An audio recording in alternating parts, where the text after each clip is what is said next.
Subscribe करें हमारे voice of God भक्ति चैनल को और सबसे पहले हमारी भक्ति वीडियोस देखने के लिए बेल आइकन को दबाना ना भूलें। सभी प्रभु प्रेमियों को मेरा प्यार भरा राधे राधे। इस वीडियो में हम चर्चा करेंगे मार्गशीर्ष शुक्ल एकादशी के व्रत के महात्म के विषय में, जिसे मोक्षदा एकादशी कहते हैं। एक बार धर्मराज युधिष्ठिर ने भगवान श्री कृष्ण से ये कहा, हे नाथ, आप तीनों लोकों के स्वामी हैं, सबको सुख प्रदान करने वाले हैं, सबको शांति प्रदान करने वाले हैं, आप जगतपति हैं, मैं आपको नमस्कार करता हूं। देव आप सबके हितैषी हैं, अतः मेरे संशय को दूर करने की कृपा कीजिए। मैं आपसे ये जानना चाहता हूं कि मार्गशीर्ष एकादशी का नाम क्या है, इसकी कथा क्या है और इसका महत्व क्या है, कृपा करके मुझे बताइए। भगवान श्री कृष्ण कहते हैं, धर्मराज, तुमने बहुत ही सुंदर प्रश्न किया है, जगत कल्याण के लिए प्रश्न किया है। मैं ये तुम्हें बता देना चाहता हूं, ये प्रश्न न सिर्फ तुम्हारा हित करेगा अपितु पूरे विश्व का कल्याण करेगा।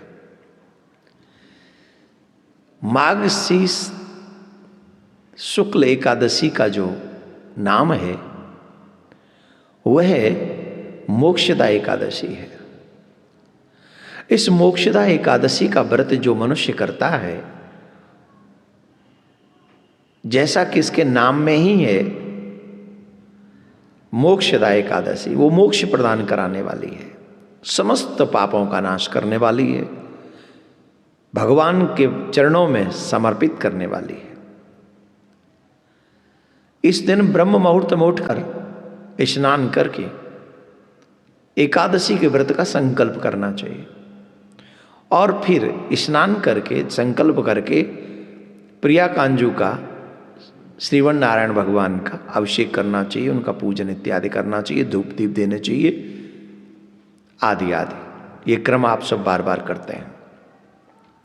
लेकिन मुख्यतः जो प्रसंग है वो ये है, इसकी कथा हर मनुष्य को सुननी चाहिए।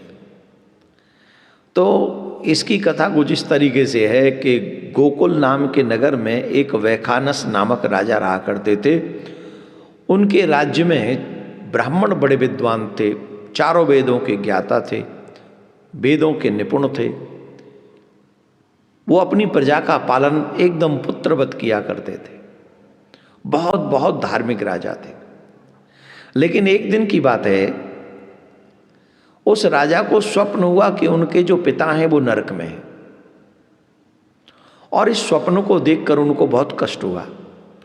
उन्होंने सभा में आकर इस बात को रखा, और जब उन्होंने सभा में आकर इस बात को रखा तो अनेकों विद्वान कह रहे थे कि आपको इन सब बातों को एक ऐसे ऋषि को बताना चाहिए। पास में ही एक वन है और उस वन में अनेक अनेक ऋषि ऐसे रहते हैं जो भूत भविष्य और वर्तमान की बातों को जानते हैं। याद करिए, चंद्रमा एक अकेले ही बहुत है प्रकाश करने के लिए, उतना प्रकाश करते हैं कि अनेकों तारे मिलकर उतना प्रकाश नहीं कर सकते। इसलिए आप वन में जाइए और अपना दर्द उन ऋषि मुनियों को कहिए। तो राजा ये बात सुनकर उस वन की ओर गए। वहाँ अनेकों अनेकों ऋषि मुनि थे, पर उसी बीच में उनकी जो उनको एक संत का दर्शन हुआ, उनका नाम था पर्वत मुनि। राजा ने उन्हें साष्टांग दंडवत किया और अपने स्वप्न की बात सारी उनको बताई। और जैसे ही स्वप्न की बात सारी बताई तो मुनि ने ध्यान किया, और ध्यान में राजा के नरक जाने का कारण पता चल गया। और वो कारण ये था कि उस समय तो बहुपत्नी का नियम था कि बहुपत्नी रहा करती थी। तो बताया कि तुम्हारे पिता ने कामातुर होकर एक पत्नी का तो हाथ पकड़ा, उसे तो सुख दिया, लेकिन उसी के कहने से जो तुम्हारी मीन्स उसकी जो सौतेली थी, दूसरी पत्नी थी राजा की, उसको उसने रति सुख नहीं दिया, जिसके कारण वो दुखी हुई।